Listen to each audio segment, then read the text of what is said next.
राम मंदिर सोहळ्याच्या पार्श्वभूमीवर 22 जानेवारीला राज्यात सार्वजनिक सुट्टी जाहीर। सरकारी कार्यालय, शाळा, कॉलेजेस बंद राहणार।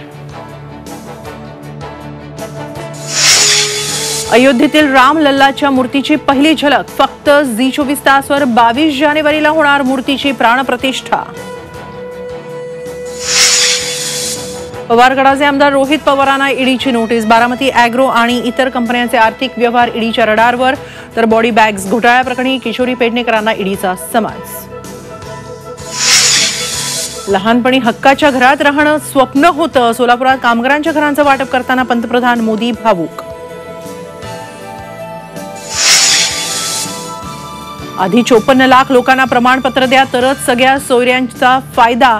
मुख्यमंत्री उपमुख्यमंत्र्यांनी आरक्षणाबाबत लक्ष घालावं, जरांगेंची मागणी। उद्या मुंबईतील मोर्चावर जरांगे ठाम। 16 वर्षांखालील विद्यार्थ्यांना कोचिंग क्लासेसमध्ये प्रवेश देता येणार नाही। केंद्राच्या नव्या मार्गदर्शक सूचना। तर बेरोजगारी वाढत असताना कोचिंग क्लासेस बंद करणं चुकीचं, वडेट्टीवारांची टीका।